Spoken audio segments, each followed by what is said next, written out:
Han? Umiiyak ka ba?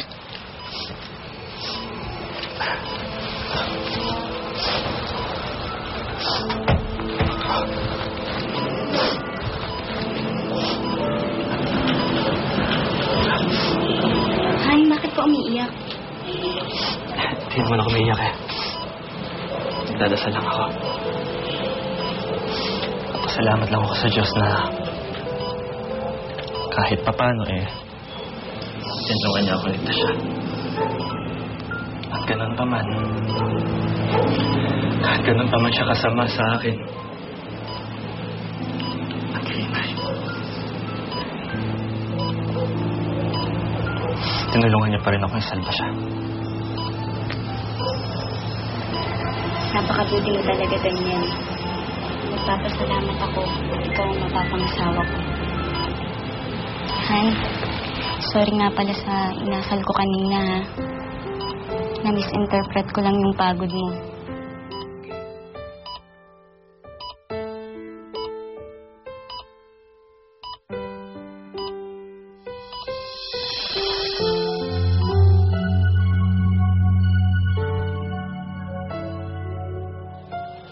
Baby girl, do you still love Daniel? Edward, halos 24 oras na akong walang tulog. Pagod na ako. Gusto ko nang magpahinga. Pero hindi mo pa sinasagot ang tanong ko.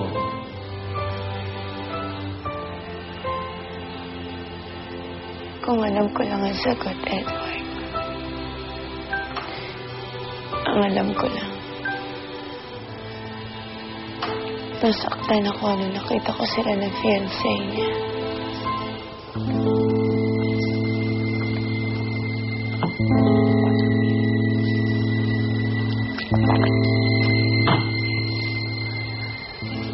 Ba't ka nakapula? Patay ka na naman kay Hilda niyan. Kasi naubusan ako ng damit, hindi ako nakapaglaba. Ito lang available na pwede kong isuot.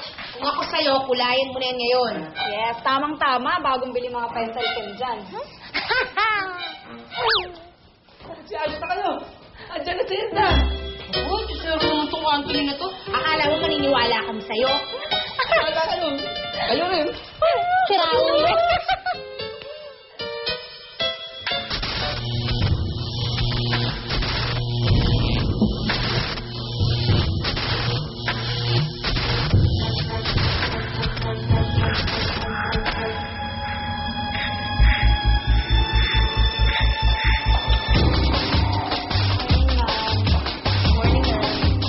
Morning, ma'am. Good morning, ma'am.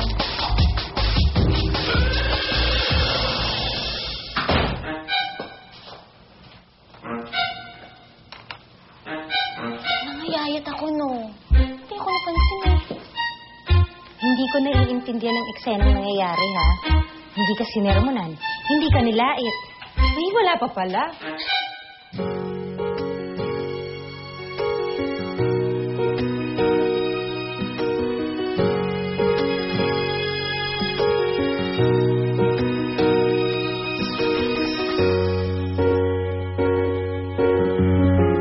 Limuel? Wala. Sino nagpadala ng flowers? Flowers. Sino nagpadala?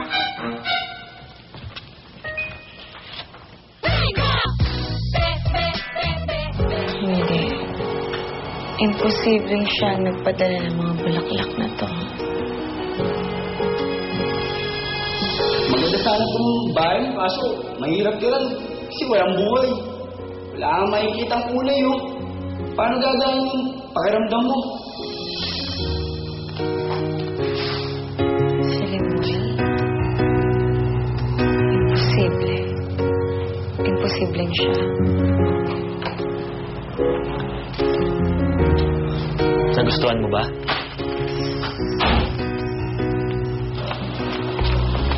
Julian! Saan ka ba pupunta? Mag-iikot-ikot po. Ikakausapin po natin ang ate Rachel mo. Kaya na lang pumunta dun niya, eh. No, sige. Dala mo ba yung cellphone mo? Tatawagan na lang kita. Okay, sige po. So, lalayo! Antayin mo na lang kami sa sasakyan, ha? Salamat.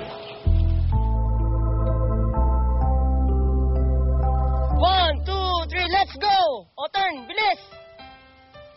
Compress kayo, bilis! 5, 6, 7, 8. Kick!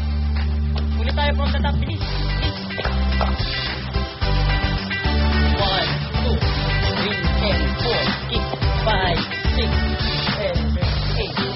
1, 2, 3, and 4. 5, 6, 7. Ulit tayo. 1, 2, 3, 4, 5, 6, 7. Sorry po! Anong sorry? You pesky kid! 1, 2, 3.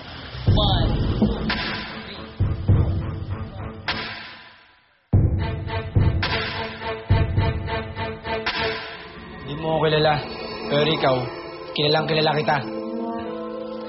Kapal din ang mukha mo, lumapit-lapit na naman kay Ma'am Rochelle, no? Pagkatapos ng ginawa mo sa kanya. Para ano? Saktan na naman siya? Pare, maawa ka naman sa tao. Di ba kakasal ka na?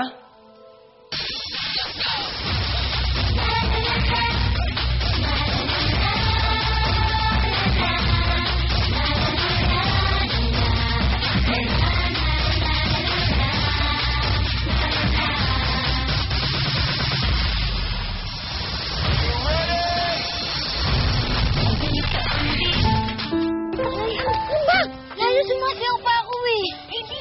Kailangan malis na tayo, no? Pagagalitan ka ng Ate Rochelle mo. Sa akin eh. Kapatid niya si Rochelle Plaza? Nakakatawa yung mga kaups